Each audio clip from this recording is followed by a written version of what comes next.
Okay, so good day nurses. Now let's discuss the different disorder under the neurosensory system. So first disorder under your neuro diseases is the Parkinson's disease. Okay, so when you say Parkinson's disease is a chronic and a progressive disorder. It is usually common among males above 50 years old. So when we say Parkinson's, it usually caused by an autoimmune disorder. So pag sinabi nating autoimmune, yung sarili nating katawan, yung antibodies ng ating katawan ay sinisira niya yung parts ng katawan natin. So ngayon, in our brain, meron tayong tinatawag na basal ganglia. So ngayon, sa basal ganglia natin, ito yung sinisira ng mga antibodies natin that can lead to your disorder, your Parkinson's disease. So ngayon, may basal ganglia tayo. Ano yung dalawang types ng basal ganglia natin? First, we have your corpus striatum and then your substantia nigra. So pag sinabi natin corpus striatum, it produces your GABA or your gamma aminobutyric acid. And then, pag your substantia nigra, this one yung nagproproduce ng dopamine. So ngayon, pag sinabi nating autoimmune, ngayon, pag autoimmune siya, ang sinisira niya sa Parkinson's is the substantia nigra. Kaya nga, pag nasira si substantia nigra, anong mangyayari? Diba? It decreases the production of your dopamine. Bakit? Si substantia nigra ang nagproproduce ng dopamine. Pag nasira yan, may magproproduce pa ba ng dopamine or wala na? Diba? Wala nang magproproduce. That's why it decreases the dopamine, the what they call this one, the neurotransmitter dopamine in Parkinson's disease. So puntahan natin yung pathophysiology ng ating yung pathophysiology ng ating Parkinson's disease. So sabi natin, autoimmune siya. Yung antibodies natin, it destructs the dopamine producing cell. At sino yun? Your substantia nigra. Pag nasira yung dopamine producing cells natin, ang mangyayari ay magdi-decrease. Okay, it will decrease the dopamine and it increases the acetylcholine.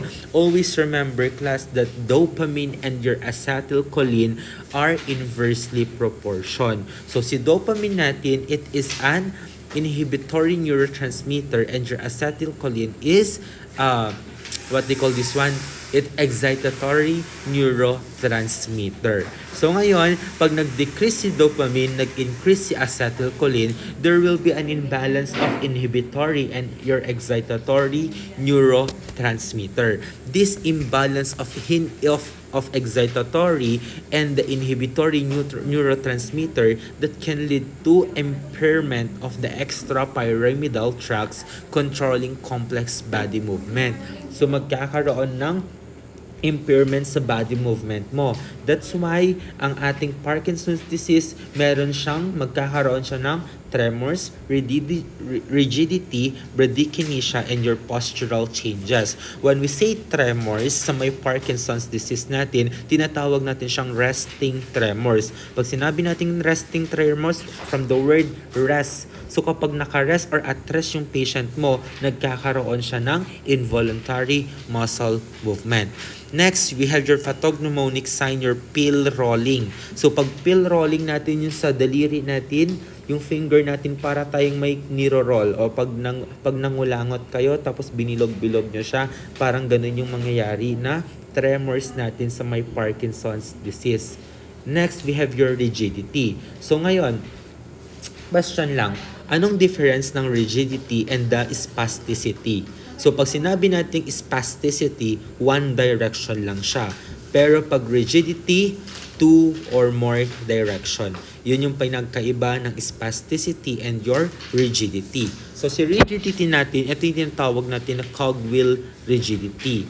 So si cogwheel rigidity, ito yung parang, alam niyo yung nandun sa mga machine, yung wheel, para umandar yung machine, di ba? Kailangan umandar yung cogwheel na yun. So yung rigidity niya, parang gagalaw, stop, gagalaw, stop, gagalaw, stop, gagalaw, stop. Ganyan si cogwheel rigidity. So si cogwheel rigidity natin, tinatawag din natin siyang lead pipe.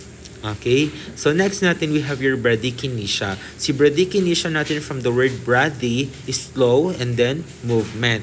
So slow movement it is the early manifestation ng Parkinson's disease natin. Usually si bradykinesia, it can lead to your akinesia. So pag sinabi nating akinesia, from the word di ba, absence or without. So ito na yung late manifestation ng ating Parkinson's disease. And lastly, we have your postural changes. Usually si patient natin nakakapag-experience siya ng shuffling gait or yung stoop posture. So pag may shuffling gait, may stoop posture, that can lead to or it decreases the balance of your patient. So pag nag-decrease yung balance ng patient mo, 'di ba? At risk siya, risk for fall. That's why risk for injury yung patient natin na may Parkinson's disease. Aside from this manifestation, meron pa tayong iba, yung tinatawag natin na micrographia. So, yung micrographia natin is small handwritten. Bakit ba usually? Kung mapapansin ninyo, usually sa kamay. Sa kamay yung mga may problema or yung manifestation ng patient natin. Bakit? Dahil si dopamine natin is responsible. Okay, your dopamine si dopamine natin ay responsible for your fine motor movement. So, fine motor movement, yung mga action sa kamay mo, yung way ng pagsulat mo, yung way ng pagkain mo, that's a fine motor movement. So, pag decrease ang dopamine natin, hindi niya makokontrol itong fine motor movement. That's why, tignan nyo, sabi natin nagkaroon siya ng micrographia. Small handwritten lang yung pasyente natin. Aside from that, may mask-like face siya. Bakit may mask-like face siya? Dahil relax yung muscle natin sa face. Then same tone of voice as well. And meron din siyang dysphagia. May difficulty of swallowing. Bakit? It decreases the muscle. Okay? Nagwi-weaken yung muscle niya. And lastly, slow peristalsis. So pag slow peristalsis, that can lead to your constipation. Maglilid yan sa constipation. That's why, inumin natin, increase fiber diet as management. Diba? To prevent the constipation. Pag dysphagia naman, yung patient natin may drooling siya. So, pag may drooling ang pasyente natin, tapos may dysphagia, that can lead to risk for aspiration. That's why your patient risk for aspiration. Bakit? May dysphagia, may difficulty of swallowing, meron pa siyang drooling. So, yan yung mga manifestation natin sa patient natin na may Parkinson's disease. No, proceed tayo sa tinatawag natin na management. So, ngayon sa management natin, meron tayong medical management. Okay? May medical management tayo. Wait lang.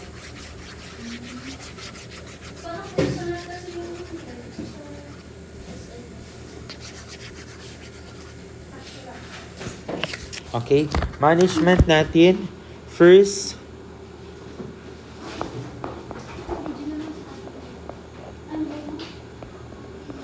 management natin, di ba yung patient natin, decrease yung dopamine niya.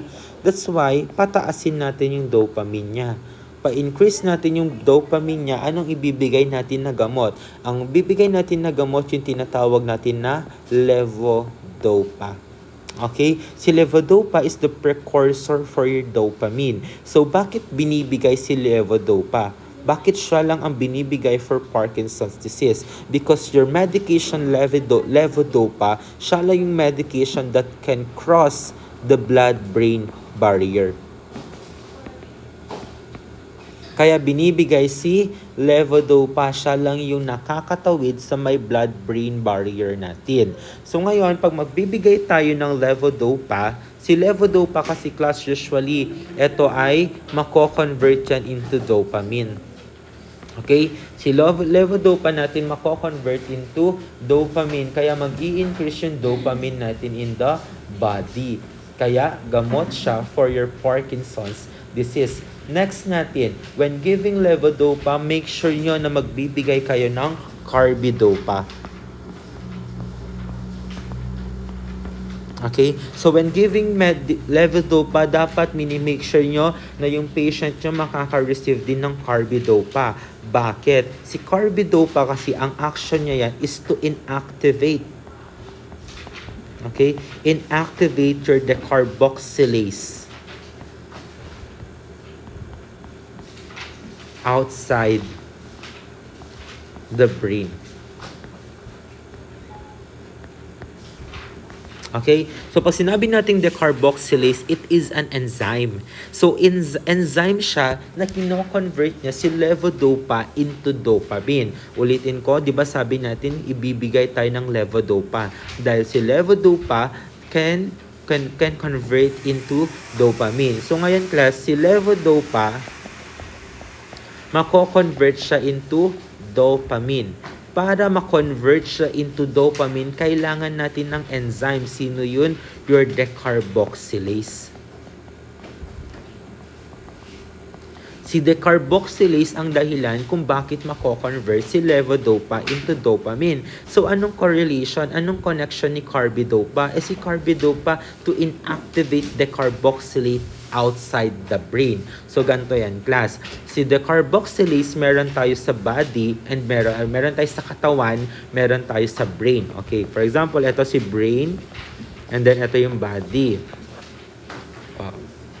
So, ngayon, pag magte-take ka ng levodopa, for example, may decar tayo sa brain, may decar din daw tayo sa body. So, ngayon, pag take mo ng levodopa, ano sabi natin? Meron tayong decarboxylase sa body natin. Saan ba unang pupunta ang gamot? Sa katawan mo or sa utak mo? 'Di ba? Pupunta muna 'yan sa katawan mo. Bakit? Kasi kailangan, 'di ba? Kailangan niya munang pupunta yan sa intestine mo for the absorption and then for metabolism, 'di ba? So doon muna yan sa katawan natin. So ngayon class, ulitin natin. Nag-take ka ng levodopa. Pag take mo ng levodopa, dahil may decarboxylase ka sa body, anong mangyayari doon? Mako-convert ba natin si levodopa into dopamine? Yes, mako-convert siya into levodopa to dopamine. Ulitin ko, pag take mo ng levodopa, okay, pupunta yan sa body mo. Sa body mo, may decarboxylase. Kaya anong mangyayari? Your levodopa, mako-convert siya into dopamine. So ngayon class, yung levodopa natin, dopamine na siya. Ngayon, makakapag-cross pa kaya siya sa blood-brain barrier? Hindi na. Hindi na siya makakapunta sa brain natin. Bakit? Dahil the levodopa lang daw ang nakakapag-cross sa blood-brain barrier. Kaya useless ngayon si dopamine. Paano kapag nagbigay ka ng carbidopa? O ngayon, nag-take ka ng levodopa, nagbigay ka ng carbidopa. Ngayon, ang mangyayari ay ma-deactivate yung decar natin sa body. Kaya nga, pag take mo ng levodopa, mako-convert ba siya agad-agad into dopamine? Hindi na. That's why, pag hindi na siya dopamine, levodopa pa rin siya. Makakapag-cross kaya siya sa blood-brain barrier? Yes, makaka-cross siya sa blood-brain barrier. But the question is, active ba? Okay, active ba si decar dito sa brain natin? Yes, active. Kaya nga, dito sa brain natin, magkakaroon ng conversion ng levodopa into dopamine. Kaya tataas yung ating dopamine in the brain. Kaya nga, na-resolve natin yung problema natin na tinatawag na what they call this one, decreased dopamine in the body. Next na medication natin, okay, bibigyan natin siya ng encatapone. So, bibigyan natin si patient natin ng encatapone. Ano si encatapone natin? Or yung tinatawag natin na COMT inhibitor or your catechol O-methyl transferase. Okay, so yan, si COMT or your catechol O-methyl transferase, it is an enzyme. Okay, enzyme itong si COMT natin. Anong ginagawa ni COMT natin? It destroy, okay, your COMT enzyme destroy levodopa and dopamine. Okay? It destroy levodopa and your dopamine. So ngayon, pag nag-take ka ng levodopa, anong mangyayari? Sisirain siya ng enzyme natin. Kaya magbigay ka ng COMT inhibitor. Pag sinabi nating COMT inhibitor, may production ba tayo ng catechol O methyltransferase? Wala. Ngayon, pag nag-take ka ng levodopa, may sisira ba sa ating levodopa? Wala. Kaya it increases the production of your dopamine in the body. So ngayon class, meron tayong medication. Sabi natin, kailangan ipagsabay si levodopa and carbidopa. Diba? So may medication tayo na levodopa plus carbidopa. Sino yun? Yung tinatawag natin na Sinemet. Okay? Si Sinemet natin ay medication yan or combined medication yan. May levodopa siya, may carbidopa pa. Next natin, we have yung tinatawag natin na pangalan na yun, yung medication natin, okay? Yung medication natin na may encatapone na siya. So, okay, may encatapone na siya. Ano yun? Okay? Anong medication natin na may Sinemet na, may carbidopa pa, may levodopa pa?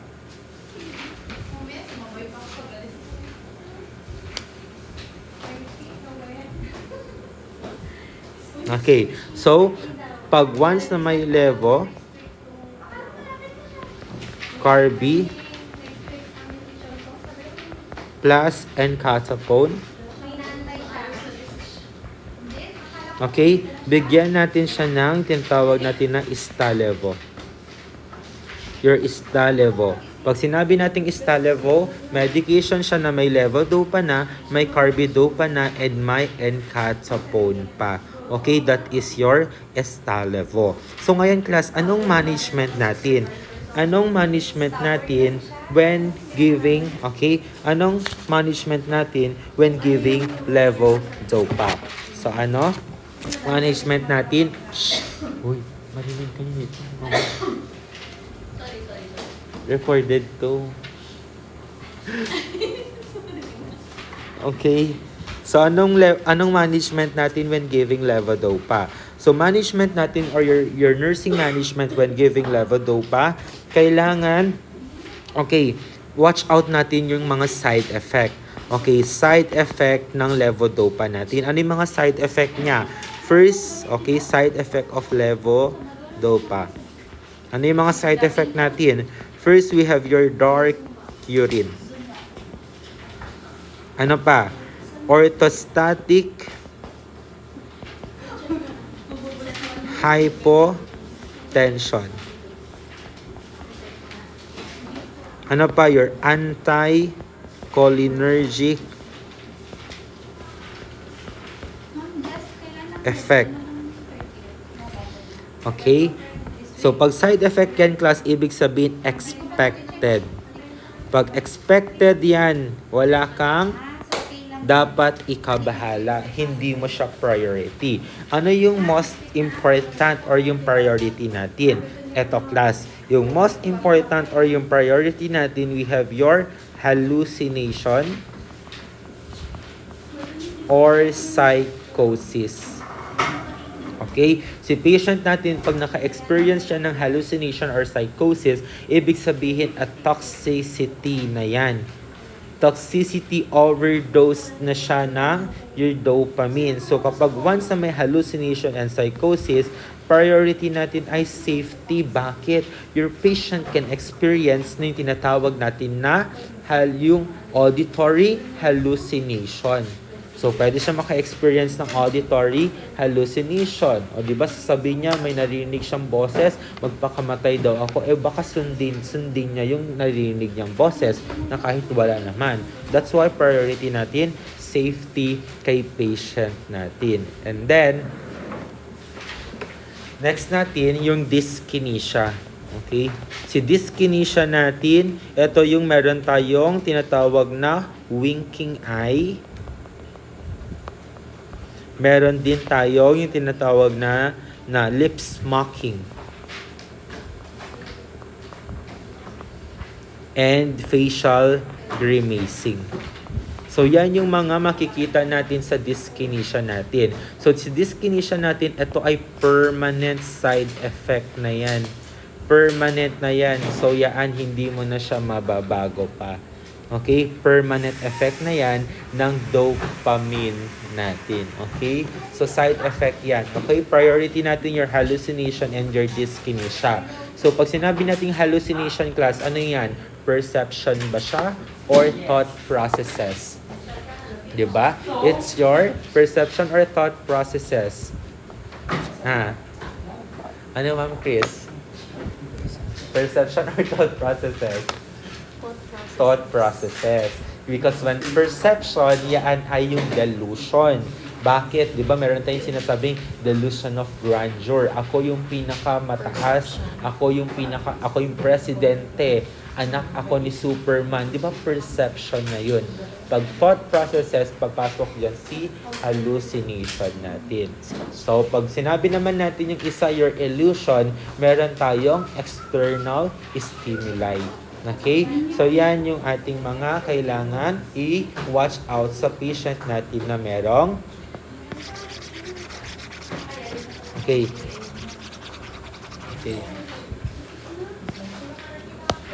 Merong Parkinson's disease. Ngayon, ano naman yung mga management natin? Ano yung mga management natin kay patient natin? First, na management natin is so when giving, health teaching natin.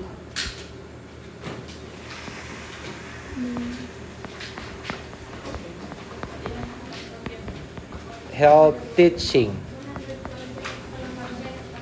Anong health teaching natin? No Maui. No Maui. When taking levodopa, dapat hindi tayo magbibigay ng Maui. Ano pa? Yung mga tyramine-rich food natin. Your tyramine food, wag din ibibigay for 14 days. Don't give Maui and tyramine-rich food for 14 days because can cause yung tinatawag natin na, your hypertensive crisis. It can cause hypertensive crisis. Ano pa? Decrease natin ang protein diet. Decrease ang protein diet. Bakit? Protein can decreases the levodopa absorption.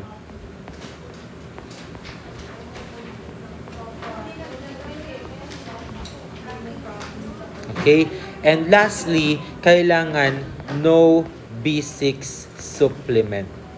Huwag magbibigay ng B6 supplement. Bakit? Ano ba si B6 natin? Tinatawag natin siya na pyridoxine decarboxylase. Remember, your decarboxylase, yan yung enzyme natin na anong ginagawa ni decarboxylase? It converts the levodopa into dopamine. So, kapag nag-inom ka ng B6, madaming decarboxylase in the body. Kaya pag take mo pa lang ng levodopa, mako-convert agad siya into dopamine at hindi na siya makakapag-cross sa blood-brain barrier natin. Kaya decrease pa rin yung dopamine natin sa ating brain, which is kailangan natin na mag-increase yun dahil siya ang dahilan kung bakit tayo nagkakaroon ng Parkinson's disease. So yan yung mga medications na ibibigay natin kay patient natin. We have your levodopa, your carbidopa, and your COMT inhibitor. Aside from that class, dahil mataas ang acetylcholine natin, bigyan natin siya ng anticholinergic. Class? Bigyan natin siya ng anticholinergic. I forgot, dagdag natin. Bigyan natin siya ng anticholinergic din. Anticholinergic. Ano yung mga anticholinergic natin? Your benztropine, 'di ba? Si benztropine natin or yung tinatawag natin na Cogentin. Okay, si cogentin natin or your benztropine. Ano pa? Your piperidine. Bigyan natin si patient ng piperidine. Ano si piperidine? Generic name, your akinetone. Okay, si akinetone, itong mga to is your anticholinergic. Okay, we have your cogentin and your akinetone. So this one, yung Parkinson's disease natin.